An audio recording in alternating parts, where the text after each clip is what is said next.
pour revenir au match, donc première mi-temps, j'ai bien aimé l'entame du match hein, jusqu'à la 25e, 30e minute où déjà que c'est un Real qui nous a habitués à faire des débuts de match catastrophiques. Là, c'était bien, c'était cohérent. Il y avait des bonnes intentions, le jeu était rapide. Vinicius et Rodrigo qui ont bien débuté le match. J'ai beaucoup aimé le début du match des deux ailiers, Vinicius et Rodrigo. Même si après Vinicius s'est perdu en deuxième mi-temps, on y reviendra. Mais euh, mais j'ai beaucoup aimé. Bon, ils ont un peu baissé le pied vers la 30e minute, ça se comprend un peu. Après en deuxième mi-temps, belle réaction aussi, ils sont revenus, ils ont enchaîné deux buts. Et puis, comme d'habitude, je sais pas ce qui se passe, déconcentration, les joueurs commencent à stresser et il a fallu deux parades quasiment de Courtois pour nous sauver, sans compter la le poteau. Le poteau du joueur qui est rentré, le joueur du Betis, là, Riquelme ou Ricky, je sais pas comment il s'appelle là, qui est rentré. Donc ça c'est la partie du match que j'ai pas aimé parce que normalement tu mènes 3-0, c'est le match est plié, tu n'as pas à te déconcentrer comme ça. Et c'est là aussi je n'ai pas aimé le Vinicius. Vinicius, j'ai trouvé qu'il avait bien commencé son match, mais après il a commencé parce que je pense qu'il voulait marquer aussi. Il a commencé à se perdre aussi, la fatigue peut-être. Et le point que j'aimerais souligner, c'est le très bon match de Gonzalo Garcia. Franchement, il m'a impressionné aujourd'hui. Bon, après, on va dire ce n'est que le Betis, mais c'est quand même, Betis, c'est pas rien. C'est une équipe qui n'a pas encore perdu à l'extérieur. Je crois que c'est leur première défaite à l'extérieur. Ils étaient invaincus avant cette défaite-là contre le Real de Madrid à l'extérieur. Donc, c'est quand même une équipe solide, même s'ils avaient des absents quand même. Mais c'est une équipe solide qui joue. Et Gonzalo Garcia, en pointe de l'attaque, il est vraiment, il y a vraiment quelque chose, quoi. Tu sens qu'il peut apporter un plus. Moi, je pense qu'il doit devenir, Xavi Alonso a commencé à plus le faire confiance, plus lui faire confiance. C'est-à-dire, pourquoi même pas, quand, dans certains matchs, on va dire certains petits matchs, mettre Gonzalo titulaire en numéro 9 et mettre et faire un choix, soit tu mets Mbappé sur le côté droit, Vinicius sur le côté gauche, soit si Vinicius n'est pas bon, tu enlèves Vinicius, tu mets Mbappé sur le côté gauche et Rodrigo sur le côté droit. Mais je pense qu'il faut vraiment commencer à l'intégrer. Il peut vraiment apporter ce que un Roseli nous avait apporté il y a 2-3 ans là. En tout cas, À toi la parole, Rick. À toi la parole. oui, moi, si je veux donner hein, un avis très controversé, même pas controversé, on joue bien mieux sans Kylian. Pou- En fait, le problème, c'est pas que Kylian est nul, c'est pas qu'il est faible, c'est qu'il y a des choses que le football moderne demande qu'il ne fera jamais. Kiono en parle depuis 2022. Ce que Gonzalo Garcia, il y a un fait qui m'a marqué dans le match. Il finit de tripler. Il y a une action du Real Betis. Real Betis avance. Ils sont près de notre surface. C'est Gonzalo qui est là pour tacler. Est-ce que vous voyez la différence de mentalité du joueur?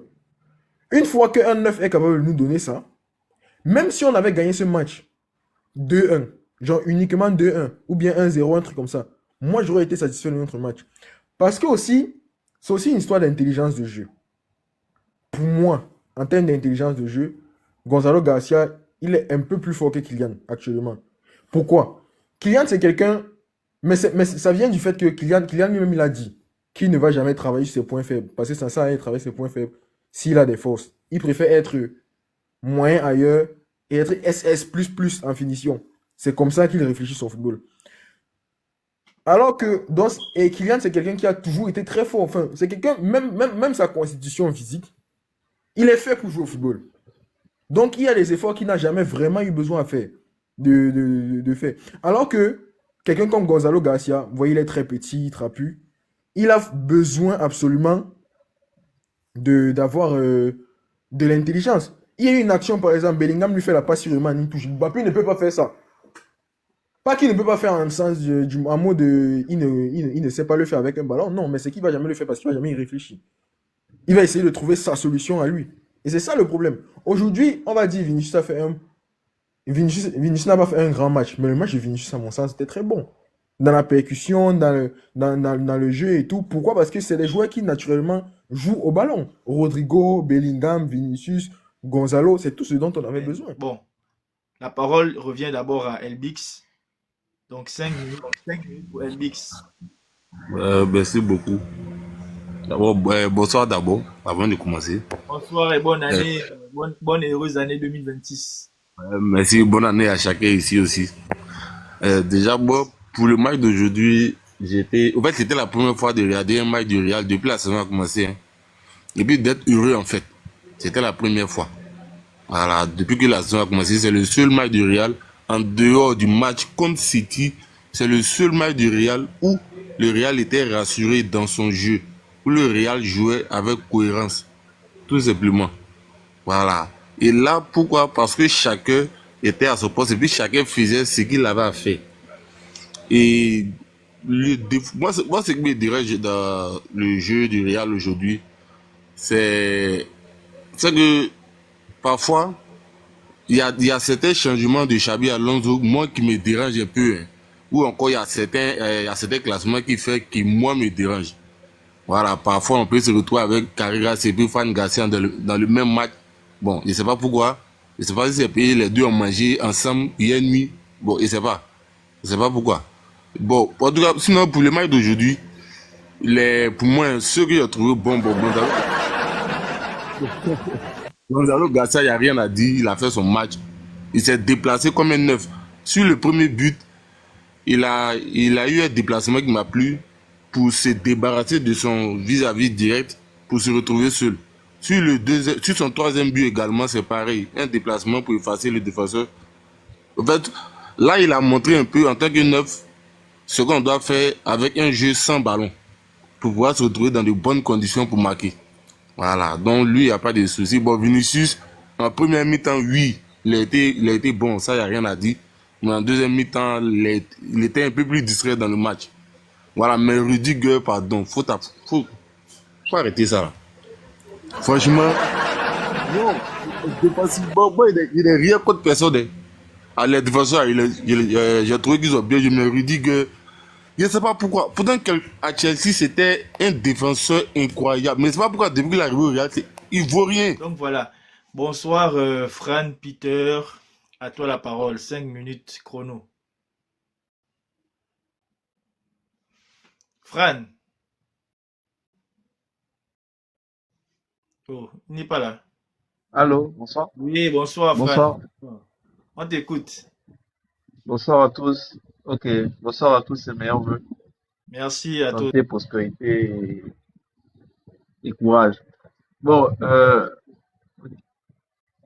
ok, bon, j'ai pas suivi le match, j'ai vu que les highlights. Mais quand j'ai vu la composition d'avant-match, j'étais déjà quand même assez soulagé de voir que Gonzalo devait être un point. Parce que honnêtement, c'est l'un des éléments qui nous a beaucoup manqué cette saison. La présence d'un véritable neuf dans la surface. Ça change beaucoup de choses dans l'attitude de nos joueurs offensifs et dans l'attitude des joueurs défensifs adverses. Parce que Vini peut souvent faire des gros débordements, mais tant que les défenseurs, eux, ils savent qu'il y aura personne dans la surface pour prendre un centre en retrait, ils vont se mettre à nu sur lui. S'il est face 1, il y aura un autre qui va attendre derrière. Tu vois? Donc, du coup, même les appels contre-appels, il y a un neuf, même si un neuf peut faire 20 appels contre-appels durant un match, il n'a pas de ballon. C'est peut-être au 21e appel qui pourra mettre le but. C'est ça un neuf en fait. Et les défenseurs adverses ont toujours besoin d'avoir quelqu'un dans leur dos, une présence qui le fait un peu douter. Malheureusement, on nous a imposé, ou heureusement, un Kylian Mbappé qui a du mal à se transformer en ça. C'est vrai qu'il n'est pas, il n'a pas ce rôle-là dans son ADN. C'est vrai qu'il fait souvent des efforts, mais sa nature le rattrape. Il décroche trop pour venir saturer le pauvre Vinicius à gauche. Et c'est une vérité. Et ça, c'est une tout le jeu. Des fois, tu vois les gars veulent faire des retraits. Si on a un joueur comme Train qui est souvent là, lui, ça, on sait que c'est pas un gros latéral défensif. C'est quelqu'un qui monte beaucoup et qui a une grosse qualité de centre dans la surface. Mais il fait ce centre à qui là s'il n'y a personne dans la surface. C'est ça la vérité en fait. Donc aujourd'hui, il ne faut pas qu'on fasse les choquer, les surprises. Je vois que lorsque on met un neuf suivant, le jeu a l'air un peu plus fluide et équilibré. On l'a vu durant la Coupe du Monde de club, Kylian était blessé. Le même petit Gonzalo là avait déjà fait des bonnes prestations. Et c'est cela où moi j'en veux beaucoup à Xabi Alonso. Je ne suis pas le président, je suis l'ancien président, mais je suis le fondateur du fan club officiel du Real Madrid au Gabon. Nous sommes sur toutes les plateformes. Sur Facebook, on a un groupe qui a près de 40 000 membres. On a aussi une page qui a plus de 30 000 personnes abonnées. Pareil sur Instagram. On a plus de 1000 abonnés sur Instagram. On est sur Twitter aussi. Bon, enfin, X maintenant. Donc, on est partout. Même sur TikTok, on est sur TikTok. Vous tapez juste Peña Madridista Gabon ou Real Madrid Fan Club Gabon. Vous allez nous trouver. Forcément. Donc, voilà. Abonnez-vous, tapotez, partagez. Et puis, voilà. Donc, il y a le grand relation qui veut faire une motion. À lui la parole. C'est Gonzalo. Mais Gonzalo peut se blesser demain. Nous avons vu le forfait d'Mbappé aujourd'hui, mais si Gonzalo se blesse, qui on mettra? Donc on ne peut pas toujours donner la responsabilité, et c'est là où je vois quand même que les gens n'ont pas une très bonne analyse des matchs. Il y a beaucoup plus grand qu'Mbappé. Le Real est beaucoup plus grand qu'Mbappé. Et le Real ne se définit pas par Mbappé. Mbappé, il est arrivé là comme superstar. Ce que nous devons faire, c'est d'améliorer le jeu de Gonzalo, parce qu'il faut qu'il aille jouer la Coupe du Monde avec l'Espagne. Il y a beaucoup de choses, il faut vraiment beaucoup l'encourager. Pour ceux qui ne sont pas abonnés, et merci encore, Mister, d'avoir donné les plateformes où les gens peuvent aller s'abonner pour donner toujours leur avis. C'est important de donner leur avis sur la qualité du jeu, sur la qualité des joueurs aussi. C'est très, très, très important. Mais à chaque fois, et je l'ai remarqué, et là je vais terminer avec ça, que les gens montent après un match, ils ne commencent pas par analyser le match et les joueurs qui sont là, mais ils veulent toujours comparer Mbappé. Mais il faut arrêter. Les gars, arrêtez. Mbappé, c'est un joueur, c'est une superstar. C'est-à-dire que vous pouvez tout dire, mais quand il va se rétablir là, vous le verrez sur le terrain. Donc ça ne dépend pas de vous. Donc aujourd'hui, nous devons apprécier, véritablement apprécier le jeu du Real de ce soir, apporter notre analyse et donner notre avis par rapport à la qualité du jeu de ce soir. Et je salue aujourd'hui l'entraîneur qui a fait de très bons choix et qui a de l'entame poussé. Et je salue aussi Gonzalo qui a vraiment, il a été performant, pas seulement en marquant, mais à la pointe de l'attaque, il a fait le job lequel on attend de lui. Et c'est ça là qu'il faut saluer. Et je signale à certains que Mbappé ne joue pas le même, ils n'ont pas le même registre de jeu. Vous ne pouvez pas comparer Mbappé et Gonzalo, ce n'est pas possible. Mbappé, c'est un gars de côté, qu'on force en pointe. C'est tout. Gonzalo a sa place dans cette équipe titulaire. On est tous d'accord. Mais sachez que si Mbappé est là, Gonzalo aura des problèmes toujours. Donc on ne peut pas donner votre analyse par rapport, votre sentiment par rapport au match, mais pas par rapport à Mbappé. Merci. Et je vais revenir tout à l'heure, comme je suis un peu occupé. Ok, merci pour ta motion, ton intervention. Avant de passer la parole à Fessoal, je vais d'abord répondre à Fran Peter qui a demandé comment faire pour adhérer. Déjà, je dois vous informer que le Real Madrid Fan Club Gabon, donc la Peña Madridista du Gabon, le fan club officiel du Real Madrid du Gabon, existe depuis 2017 officiellement. On a été reconnu par le Real Madrid le 18 décembre 2017. Donc ça fait déjà un bon moment. Et on est une association qui a 4 objectifs. Le premier, c'est de fédérer les fans du Real Madrid du Gabon. Le second, c'est d'organiser des matchs de football pour la cohésion, regarder les matchs ensemble, tout ça. Le troisième, c'est l'entraide entre membres. Et le quatrième, c'est œuvrer dans le social. Avant même que je ne quitte le Gabon, on a fait plusieurs œuvres, dont une sortie dans un orphelinat au Gabon qui m'a vraiment fait du baume au cœur parce que ça me tenait vraiment à cœur et ça s'est très bien passé. Donc voilà, c'est nos buts pour adhérer. C'est très simple, comme je disais. Vous pouvez aller, vous pouvez m'écrire même inbox, hein. Vous pouvez m'écrire inbox, je vais répondre. Mais pour adhérer, c'est quoi? Vous allez remplir la fiche d'adhésion. Ensuite, vous allez payer 500 francs CFA. Et on a des cotisations mensuelles qui s'élèvent à 2000 francs par mois. Donc voilà un peu comment on fonctionne. Et ça nous permet de faire nos activités voilà, comme toute association. Voilà. Et pour terminer sur ça, je crois l'année dernière, on a eu un bel événement conjointement avec Canal+, l'ambassade d'Espagne au Gabon. Ça s'est très bien passé. On a fait ça au Como, pour ceux qui savent. Donc voilà, on fait beaucoup de petites choses dans Libreville pour essayer de rassembler les fans du Real Madrid, de vibrer au rythme du club au Gabon et principalement à Libreville. Donc voilà. Fessoal, à toi la parole. 5 minutes chrono. Merci d'avoir patienté. Et encore une fois, tapotez, partagez, abonnez-vous. Merci beaucoup. Fessoal, à toi la parole. Bonsoir tout le monde et mes meilleurs vœux à tous ceux qui sont sur le live. Et je vous souhaite une bonne année et de prospérité et de bonne santé. Moi, je vais parler un peu par rapport au match. Le match, c'était bien. On a vu un Real Madrid avec de la complicité. Il y avait comment dirais-je, tout le monde jouait à sa place et j'espère que ça va continuer, mais il y a un truc que j'ai pas trop apprécié vu qu'on a mené 3-0 et du coup on a baissé le rythme au lieu de monter en intensité, montrer que on doit étouffer l'adversaire, lui montrer que là maintenant vous êtes chez nous, on a commencé à retrouver notre niveau, mais on a commencé à régresser, des pertes de balles faciles, puis et à un certain moment on a donné de la confiance à Betis Séville. Moi, lorsqu'ils ont marqué, je pensais qu'ils allaient venir à 3-2 ou peut-être égaliser comme c'est déjà venu. Mais par rapport à cela, pour moi, le match s'était bien passé. Mais le souci, j'ai encore plus, est-ce que Xabi Alonso, à un certain moment, il aura les cojones, si ça marche pas, de remettre Gonzalo Ramos en pointe, ou il va le mettre en ailier comme il le fait souvent? Je pense que c'est ça le souci qu'il me pose. Est-ce qu'il aura la coronesse de le mettre en pointe et la venue de Carvajal et Trent Alexander-Arnold, est-ce que ça va pas changer notre milieu alors que là maintenant il y a des automatismes quand on voit Kamavinga et Tchouaméni et Bellingham, on sent que le milieu ça va et là il y a comme si disons que il y a des joueurs qui ont des statuts, comment il va gérer ça par rapport à Valverde si Carvajal revient? Est-ce que Valverde va rester au banc? Est-ce que Valverde va devenir milieu? Est-ce que Valverde, il va le mettre au côté? Parce que s'il le met au côté, soit Rodrigo, soit Vinicius, l'un des deux va sauter. Et du coup, j'espère que ça va continuer comme ça et on verra la suite. Parce que chaque jour, le coach là, il m'impressionne parce que chaque jour, il nous donne une nouvelle composition.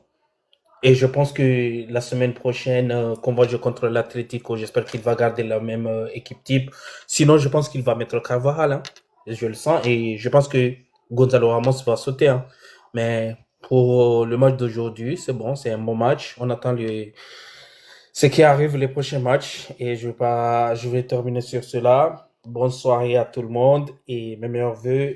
Donc voilà, merci beaucoup. Et Audrin, à toi la parole.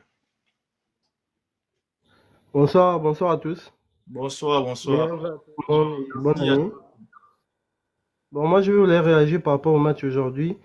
Bon, le 11 d'aujourd'hui, j'ai bien aimé. Tout d'abord, la première mi-temps, elle était assez bonne. Mais son deuxième mi-temps, qui a eu un petit relâchement.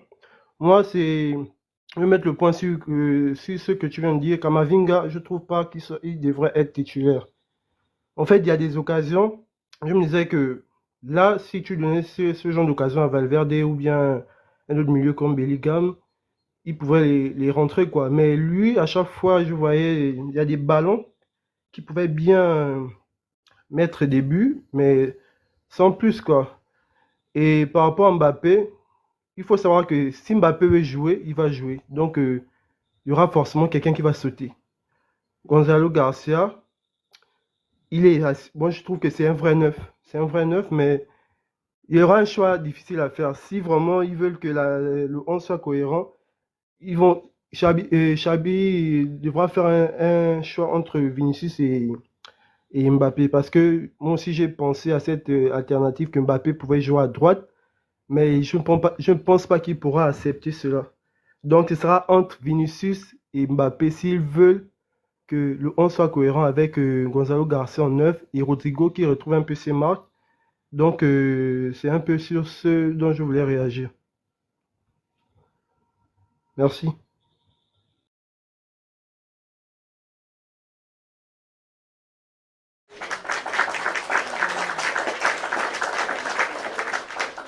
Ok. Merci pour ton intervention. On a Elbix qui veut faire une motion. Ensuite, Thiago va prendre la parole. Donc, Elbix, je te donne 1 minute pour ta motion.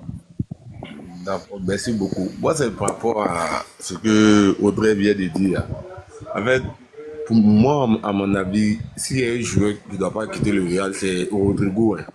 Parce que c'est vrai, on peut dire que c'est un joueur qui ne marque pas beaucoup. Mais dans le cœur du jeu, c'est un joueur qui fait beaucoup de différences en termes de 1 contre 1, en termes d'élimination. Un, je mets bien évidemment Gonzalo Garcia. 2, Rodrigo. Et enfin 3, Thibaut Courtois. J'hésite un peu entre Thibaut Courtois et Alvaro Carreras parce que Courtois, il est toujours égal à lui-même derrière, mais Carreras, il me plaît beaucoup avec son activité sur son côté gauche. Maintenant, pour les flops. 1, Antonio Rudiger. Honnêtement, je ne sais pas si c'est à cause des blessures à répétition, mais vraiment son niveau est plus que catastrophique, pour ne pas dire très inquiétant. 2, Vinicius, qui a toujours du mal à retrouver son meilleur niveau. J'espère d'ailleurs qu'il pourra revenir, à défaut d'aller se chercher ailleurs, parce que vraiment, je n'arrive pas à comprendre comment il a pu passer du joueur qui était proche du Ballon d'Or à ce que l'on voit aujourd'hui. Mais en même temps, je comprends que un joueur, c'est aussi le mental. Et psychologiquement, il a été touché. Il a été touché dans son fort intérieur, dans sa chair, comme on dit. Avec l'histoire du Ballon d'Or et après la trahison de Florentino Pérez. Je ne vais pas rentrer dans les détails. Et maintenant, numéro 3, je mettrai Aurélien Tchouaméni parce que il m'agace quelque part avec ses passes latérales. C'est quelqu'un qui n'est pas très bon déjà défensivement. Je trouve que il se loupe beaucoup. Il se loupe beaucoup. Très souvent, il brille par une passivité défensive et il a du mal à casser les lignes. La plupart de ses passes sont des passes latérales. Il ne fait rien d'exceptionnel en tant que tel. Pour quelqu'un qui est arrivé au Real Madrid pour 80 millions d'euros, je trouve que c'est trop faible comme rendement. Donc voilà. Merci beaucoup. Et je laisse la parole à Elbix. Attendez, je vois qu'il y a Willy Majesté qui vient de monter. Donc, il va d'abord faire son analyse du match et ensuite. Tu peux ajouter quelque chose? Ajouter quelque chose? Ajouter quelque chose? Un instant. Il y a d'abord Willy Majesté qui vient de monter. Il va prendre la parole pour faire l'analyse du match et ensuite tu vas prendre ta motion et après. Ok. Même si tu bugs légèrement, ben écoute, si on me reçoit déjà, c'est bien. Bon, moi, j'ai assisté plutôt à un bon match de Real. J'ai assisté à un bon match. Gonzalo a saisi son opportunité. Il a mis 3 buts, il a été très remuant en attaque. Je trouve que les occasions de la défense continuent à concéder trop d'occasions. Et le fait que Valverde soit en latéral, ça pose toujours problème. Je crois pas que la victoire passe par cette équipe, par cette formation-là. Il va bien falloir que Carvajal et Trent reviennent à leur niveau pour occuper leur poste. Ce milieu-là, il est plutôt, il permet davantage à Bellingham de mieux se projeter. Mais ce sera pas le milieu titulaire, malheureusement. Donc, il va falloir que le coach revienne, Alonso revienne à ce qui sera le plus probable, quoi. Maintenant, belle victoire du Real de Madrid. Bon match de Gonzalo. Bon match de Rodrigo. Bon match de Bellingham. La défense, c'est bon. Ils ont concédé trop d'occasions. Vinicius, c'est un peu inquiétant. Je crois qu'il va sur une série de plus de 10 matchs sans but, là. Vinicius, ça devient inquiétant. Surtout que il n'y a pas grand chose à retenir de son match. Et là, on va pas dire que c'est encore Kylian. Parce que pendant 1 an, on a dit c'est Kylian qui marchait sur ses plates-bandes. Mais là, au moins, Kylian n'est pas là. Vinicius est censé exceller normalement. Donc, je crois que c'est lui-même. Il doit davantage travailler sur lui-même. Surtout que c'est l'année Coupe du Monde. Il va bien falloir qu'il soit présent avec le Brésil aussi. Parce que cela va maintenant de sa carrière individuelle lui-même, en tant que joueur individuel. D'abord, bon, le premier top, c'est Gonzalo. Il a fait son match. Il a marqué ses 3 buts. Ça, c'est en attaque. Hein. Au milieu de terrain, bon, comme d'habitude, Jude Bellingham, il a fait son match. Voilà, il a fait son match. Lui-même, bizarrement, depuis un certain moment, je ne le classe plus dans les tops parce qu'à chaque match, c'est le seul qui arrive à se démarquer quand le Real joue. Donc, moi, personnellement, bon, comme c'est le seul aussi qui s'est démarqué au milieu du terrain aujourd'hui, donc je vais le mettre parmi les tops. Voilà, maintenant, en défense, je vais mettre plutôt Thibaut Courtois parce que, voilà, il a fait son match, il a été présent, même s'il n'a pas été beaucoup sollicité, mais les seules fois où il était sollicité, il a répondu présent. Et c'est ce qu'on attend d'un gardien. Voilà, c'est ce qu'on attend d'un gardien. Et au niveau des flops, bon, Rudiger, hein, voilà, le premier. Ça me fait mal de le dire parce que c'est un joueur que j'apprécie beaucoup. Mais c'est lui d'abord.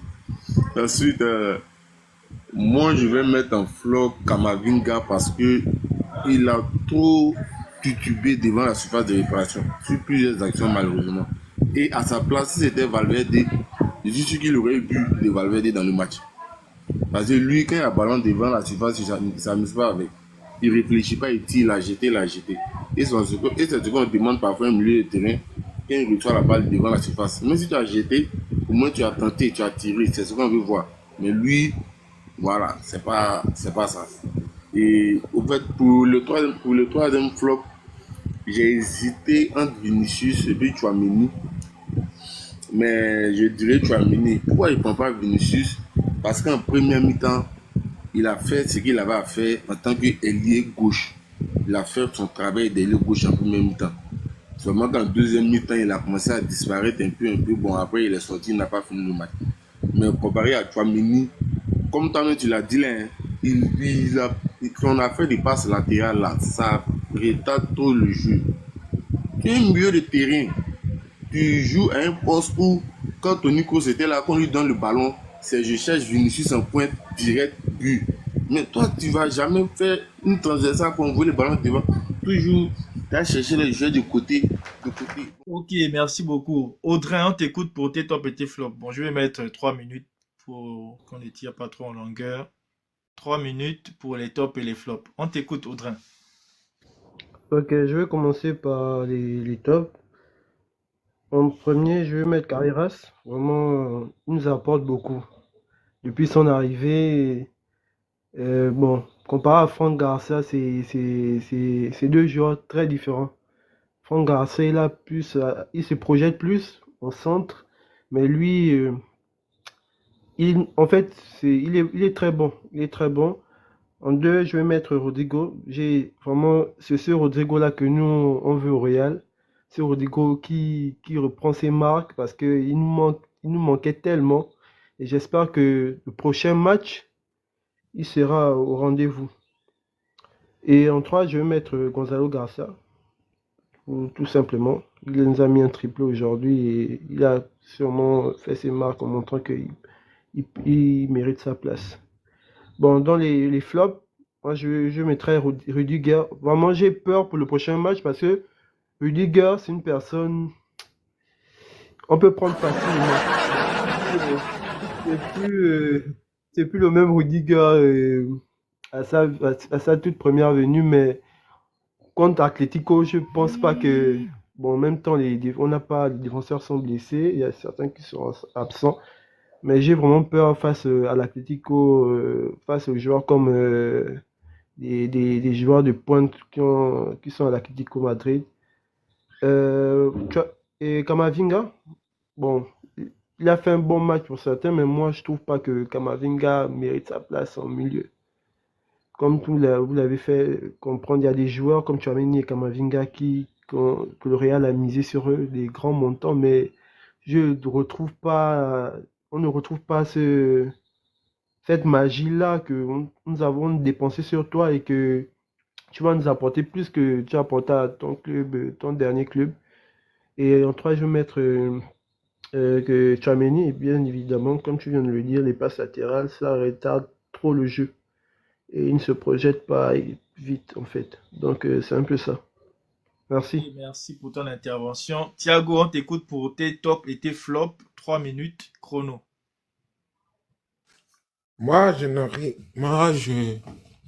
Pour les flops, moi, je peux dire qu'il y a Rodrigo qui me décevoir beaucoup parce que à un moment, il fait des trucs, il fait des trucs que j'aime pas. Par exemple, il y a des dégagements, il dégage des balles, mais il y a des fois pour la défense, par exemple, les buts nous a marqué, les Betis Séville, là. C'est à sa faute, sa faute. Avec Raúl Asensio, les deux, il fallait qu'il revienne en défense pour venir soutenir Thibaut Courtois. Parce que c'est important pour un défenseur pour puisse revenir à sa place et pas rester en milieu de terrain pour regarder. C'est sa faute aussi. Je peux mettre aussi la faute à qui à Valverde aussi. Lui, il fallait qu'il puisse, comment on dit, descendre parce qu'il fallait pas qu'il monte trop. Là, je n'ai pas de problème, mais pour les flops, il y a Rodriguez qui me décevoir. Franck Garcia, n'en parle pas, lui aussi, c'est un flop.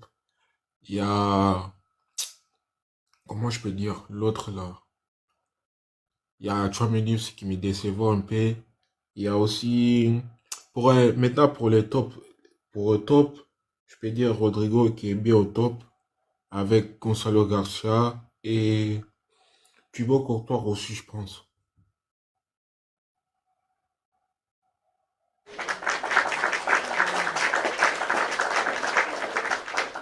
Ok, merci beaucoup. Donc, on va passer la parole à Willy Majesté pour les tops et les flops. C'est lui qui aura l'honneur de conclure le live, le premier live des Madridistas de l'année 2026. On t'écoute, Willy Majesté. Bon, ok, je sais pas si vous me recevez. Je suis le compte pour commencer. On t'écoute très bien. On t'écoute très Bon, bien. je vais aller. Top Gonzalo, triplé. Top Gonzalo, triplé. Très bon match, 3 beaux buts. C'est bien déplacé. Il a exactement ce qu'il faut. Je comprends pourquoi Hendrik on l'a envoyé balader. Gonzalo vraiment triplé, très bien. Rodrigo, il revient bien. Rodrigo revient bien. Bien présent. Thibaut Courtois, toujours égal à lui-même. Flop, la défense. Dont Rudiger est le patron. Défense Asensio, puisque les deux, vraiment, Asensio, vraiment, il joue en couverture. S'il n'y a pas la vitesse, mais bon, il est à son poste en tant que remplaçant. Mais il faut vraiment qu'il joue avec un défenseur plus intelligent. Rudiger aussi, il fait du Rudiger comme il a toujours fait, mais là, avec moins de force qu'à l'époque, ça commence à se sentir à l'âge. Et Vinicius, bien sûr, qui n'a toujours pas marqué après plus de 10 matchs, et qui n'est que l'homme de lui-même. Donc, c'est ça mes tops et mes flops.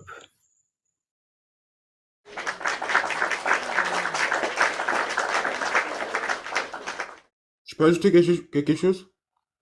Oui, vas-y, ajoute. On est sur la fin, mais vas-y, ajoute. On t'écoute. Moi, personnellement aussi, ce que je ressemble à Guy Nuicien, là, il faut qu'il y ait une défenseur d'expérience puisse jouer avec eux. Parce que si vous jouez pas avec un défenseur d'expérience, par exemple, Inigo Martinez, comme il joue avec Koubarsi, c'est la même chose que les messieurs Williams a dit. C'est la même chose que j'avais dit l'autre fois. Le problème, c'est il faut avoir une défenseur qui est au top de son niveau, qui Oui. peut. Qu'est-ce que vous pensez de Trent Alexander-Arnold en tant que milieu de terrain? Non, on a trop de milieux de terrain au Real Madrid pour sacrifier l'un d'entre eux pour faire jouer Trent. Il est venu pour jouer latéral, pour être le remplaçant de Carvajal qui reste dans ce registre-là. On a trop de milieux de terrain au Real Madrid. Non seulement on a... Parce qu'il y a dans les mondiaux des clubs que Alonso avait comment on dit, il avait dit que non, moi il faut que je place Trent en tant que milieu de terrain parce que lui il joue de base, il joue milieu de terrain en Angleterre. Non, Trent a toujours été un latéral droit à Liverpool, sauf qu'il est très offensif. C'est juste ça. Le truc, c'est que Xabi Alonso à Leverkusen, il jouait en 3-5-2. Non, non, oui, 3-5-2. Oui, c'est ça, c'est ça. Donc, il a voulu reproduire ça au Real Madrid, mais il s'est rendu compte que le 4-3-3 est vraiment trop ancré dans la mentalité du Real Madrid, donc c'est pas forcément évident. Donc voilà. Aussi, ça manque d'un joueur expérimenté, un milieu de terrain expérimenté dans cette Real Madrid. Moi, je pense plutôt qu'il manque un milieu de terrain devant la défense capable de manier le ballon. Aujourd'hui, on n'a plus besoin des 6 qui récupèrent juste. Et même là, on n'a pas ce truc-là. Parce que pour moi, Tchouaméni, même à la récupération, ce n'est pas ça. Il nous faut un vrai 6 devant la défense. Quelqu'un qui peut récupérer le ballon et faire des passes intelligentes vers l'avant. Parce que Casemiro, on pense juste au numéro 6. Mais Casemiro était important dans la construction au milieu de terrain. Il était compatible avec les deux autres, Modric et Kroos. Donc voilà. Bah oui. Nous sommes arrivés à la fin. C'est que j'ai dit.